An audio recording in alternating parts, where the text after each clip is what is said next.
Voice of sharing, 旅人 ASEAN.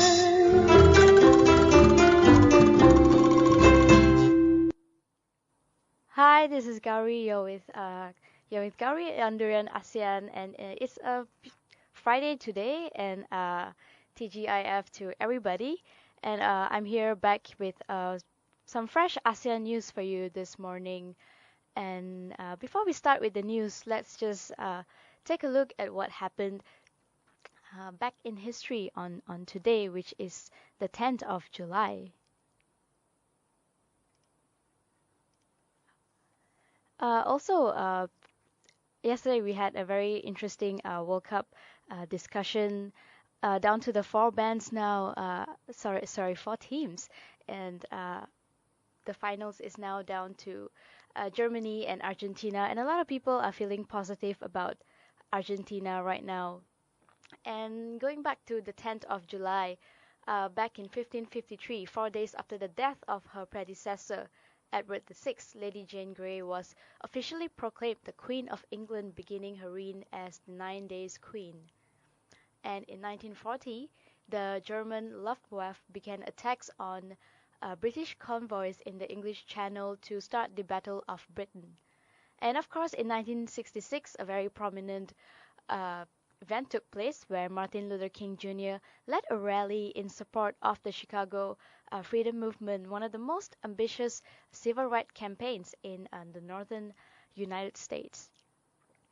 So let's go to our discussion for today. The first one I have is Ministry denies apologizing and may detain world's future richest man, as reported by the Rakyat Post. And the Domestic Trade, Cooperatives and Consumer Affairs Ministry has refuted claims that it has apologized to YSLM, adding that not only was the ministry not letting go of investigations into the company, but also intended to squeeze tighter.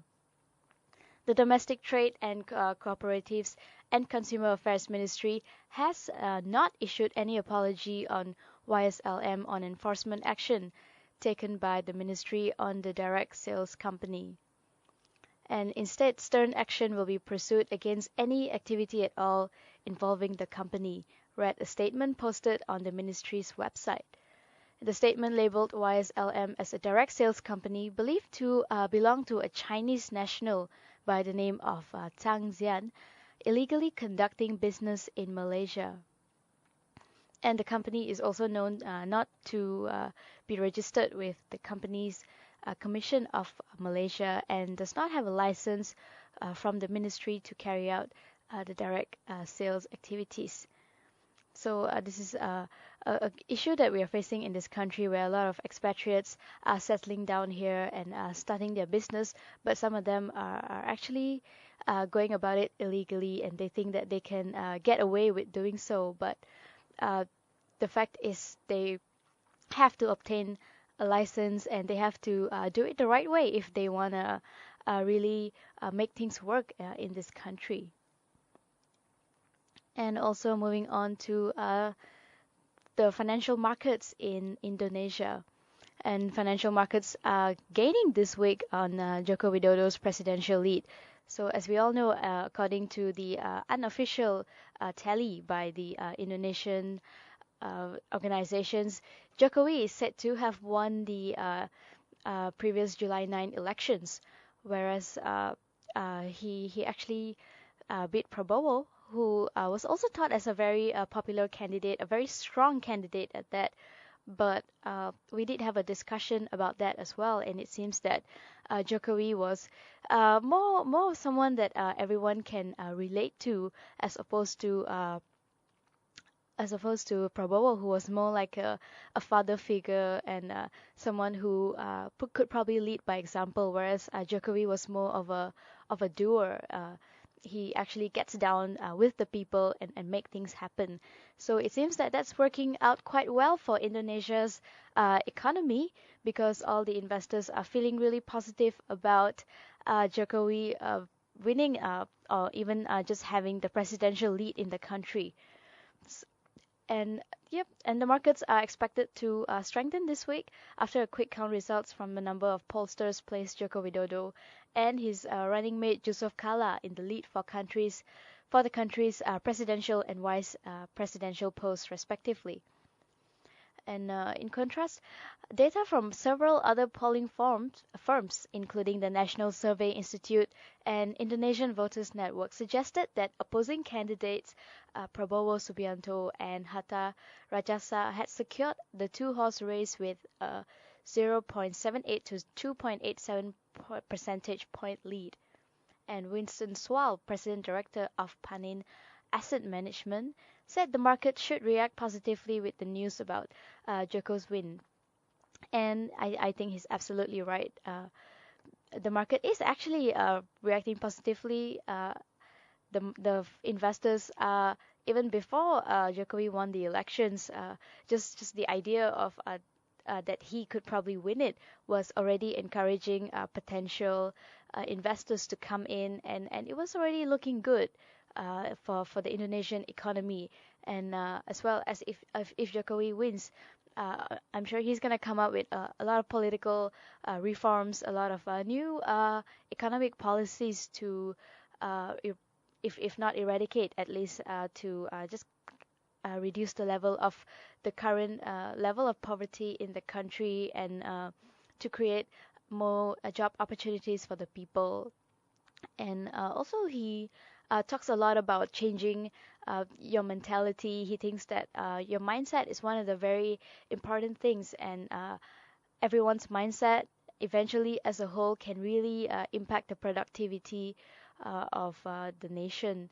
And he has a very forward way of thinking, and I guess that's just his way of doing things. Whereas Prabowo has a more traditional approach, where I will do this for you, and I will do that for you, and he makes all these promises, which is fine. But Jokowi is more of a let's do this together, as opposed to I will help you out with this, and that made him a very popular candidate, and a lot of people uh, were hoping that he was going to win because he was the hope for change, and hopefully Indonesia takes a turn for the better after all this while of trying to switch into an absolutely democratic country.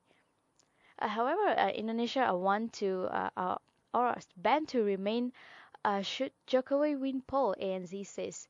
So Indonesia's ban on ore exports will probably remain in place, and speculation that the curb may be relaxed if Joko Widodo becomes the country's next president is misplaced, said Australia and New Zealand banking group. Nickel fell as much as 2% in London on Wednesday, as unofficial counts showed that Jakarta governor won most of the votes in the world's third biggest democracy, putting him ahead of the Suharto era general Prabowo Subianto. While the market perceives Joko's market-friendly policies as an indication that the ban will be lifted, or at least watered down, that's unlikely, says Mark Pervin, who wrote it in a note.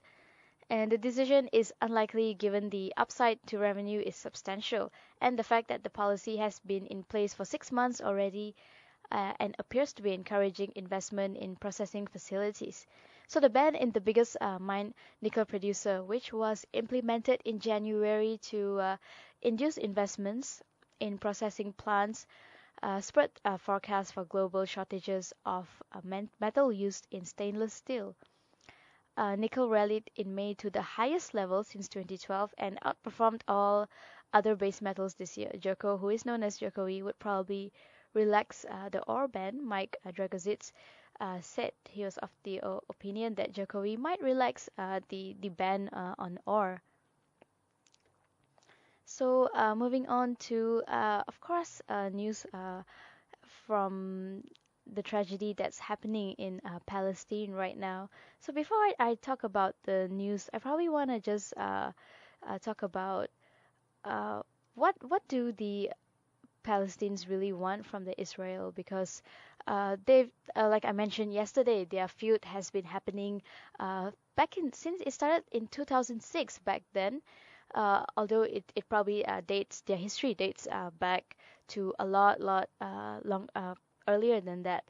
And just to go through this list, what the Palestinian wants is actually a stop to the construction of the Israeli settlements on the land beyond the 1967 borders, and they want Jerusalem as the capital state of Palestine, and the release of all Palestinian prisoners held in Israeli jails, including those who convicted of acts of terror, the recognition of a right of return for all Palestinians living in the diaspora, and a series of smaller specific issues such as permission to build an airport in the Ramallah district and the right to issue visas as part of a tourism initiative.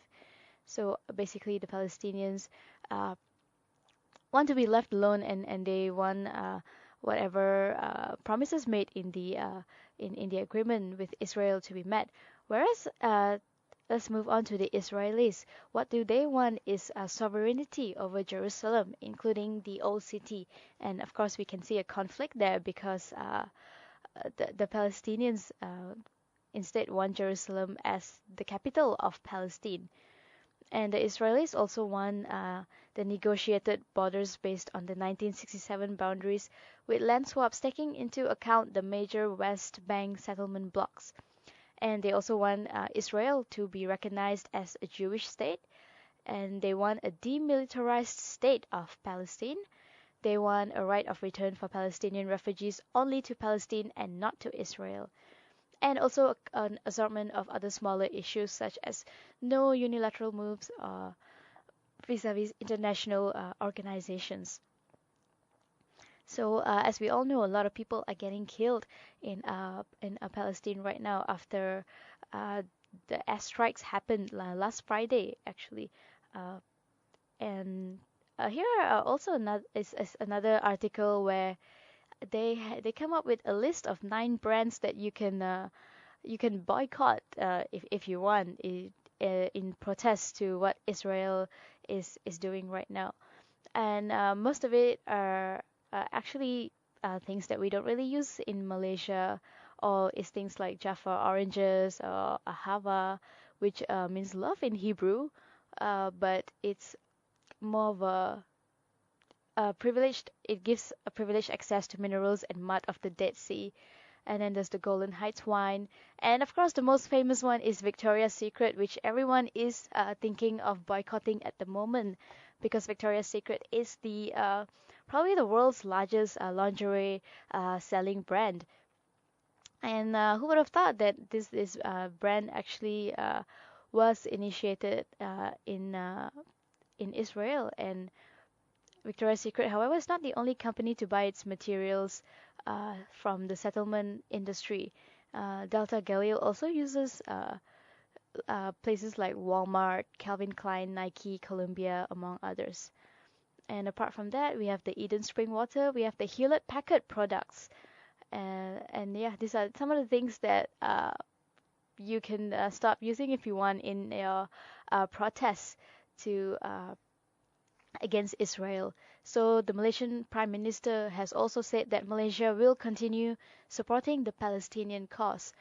And he said support and aid would be given to the Palestinians for as long as the Palestine had not become a sovereign state. He also said, we know our brothers in Gaza are cruelly being attacked, and the new Palestine ambassador who met me this afternoon told me of the sufferings of the Palestinians. And the Palestinian Prime Minister Mahmoud Abbas has also written to our Prime Minister Najib, asking him to visit the West Bank. And Najib said, I have been to Gaza, but I've not gone to the West Bank yet.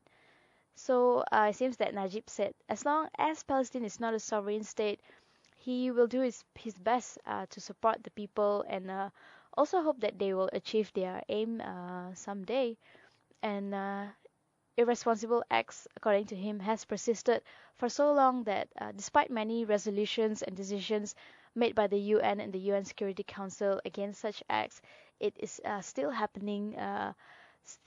People are still getting killed every day, and it's a wide range of group from older people to adults to even kids. I've seen some really grueling pictures where the kids were brutally murdered by the military. And apart from that, he also said that they totally ignored these decisions made by UN and whatever that came out of the dialogue, whatever that was decided by the United Nations for the parties concerned in the Palestinian dispute, including Israel actually, that had not been carrying out what they're supposed to do. So let's move on to uh, the Samsung funds school construction in Xianguang. Students of Silom Park in Park District of Xianguang Province will enjoy the comfort of some new school buildings which were constructed in financial support from Korea's Samsung Electronics. So 60% of the donated money was used to construct 4 new schools in the Silom school, with remaining 40% going towards textbooks and other school equipment.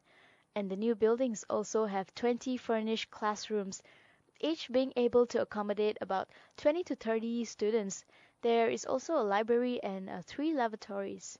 The construction is now complete and the student can begin using the classrooms at the start of this academic year, and new buildings have been categorized into pre-primary, which is of course our preschool, primary, lower secondary, and upper secondary at the school. I think this is a very an applaudable effort by Samsung, because we know that every MNC out there, they have a social corporate responsibility to carry out, and Samsung is doing it through education, and what more could be better than that, to give kids the opportunity to go to school, to give them the education that they need. And also, I hope they put this to good use and don't waste this amazing opportunity. And hopefully, other MNCs as well can follow this example set by Samsung to construct school, or probably help in any other way possible, any other aspects that the country needs help in, because it's always difficult to wait for the government to do something, and it's it should always start with the people themselves. And of course, there's this famous quote that said, "Ask not what your country can do for you, ask what you can do for your country." And the same thing applies here. It always goes back to, because people are always blaming the government that this isn't enough and that isn't enough, but eventually it all goes back to you as well. How are you contributing to making the country a better place? So moving on to Myanmar, now we have Myanmar jails reporters for 10 years over chemical weapons claim. A Myanmar court on Thursday sentenced 5 journalists to a decade in prison with hard labor over a newspaper report alleging that a military facility was producing chemical weapons, their lawyers said. This is a little scary though. The reporters for the Unity Weekly News were jailed by a court in central Magwe region under the former junta-run country's official Secrets Act, amid concerns that Myanmar is backsliding on press freedoms. And the jailed man, who is actually the chief executive of the Unity Weekly News, were arrested in February, just days before the article was published. It is alleged that the country's military was operating chemical weapons factory in the town of Pauk in Magwe under the constructions of former strongman junta chief Tan Swe. But rights groups, of course, have highlighted mounting concerns over press freedoms after several cases of criminal prosecutions against journalists. Moving on now, we have from Cambodia, where companies regrow forest. It seems that more than 100,000 hectares of forest have been replanted across the country since 2008, according to a government report. But about 90% of that amount can be chalked up to private plantations. and produced by the Ministry of Culture, Forestry and Fisheries. The report obtained yesterday claims that rather than forest cover decreasing as monitoring groups and media outlets regularly report, it has increased largely due to private companies' industrial planting schemes. And since 2008, it seems that over 100,000 hectares were reforested, with a vast majority of 93,000 hectares attributed to private companies planting trees and in order to spur economic growth, the Director of Administration Department at the Agriculture Ministry said. And also regarding the criticism from NGOs, the leadership has just explained how it works, and but we have to check the techniques of how forests are managed, he also said, without elaborating much. And these environmental groups have in the past staunchly criticized the government calculations of forest cover, which include species that say that they cannot replace the complex ecosystems lost to rampant logging. Of course, logging is also another issue that's being faced uh, all over us, all over the world. Actually, not just in Asia. We also have that problem in Malaysia, where we have a case of rapid deforestation. Of course, in pursuit of development, we tend to overlook the environment and the importance of environment, the importance of our ecosystem and what it and how it helps us. And it's definitely good that the companies are trying to regrow the forest, but of course, regrowing it is going to be much more difficult than easily destroying the forest. And but at least it's not like Brazil, which holds the record now for the the most I guess the highest number of the deforestation in the world. They actually rank the worst, and we're still not there yet, which is a good thing. And I hope everyone starts realizing that the environment is very important and we should not neglect it. And even in pursuit of development, trying to build new technologies, new buildings, you should always take into consideration the state of the environment and preserve it, because it's very important for us to sustain our lives, to sustain our living. And it works both ways. We need the environment, and we're codependent on each other. I think that's all the time that I have for today. Thank you very much for joining me this morning. I will be returning back with our Blast from the Grassroots session, where we will be speaking to some local musicians today from the band called Fast. And later on, we'll have a discussion about what can we do about the current haze situation in KL, or in Malaysia for that matter. And don't forget to like us on Facebook, follow us on Twitter, and also you can subscribe to our YouTube channel, all at Durian ASEAN. And apart from that, you can also email us at durianasean@gmail.com if you want to receive weekly newsletters from us about the topics and speakers. So I'll be back in a bit. Stay tuned to Durian ASEAN.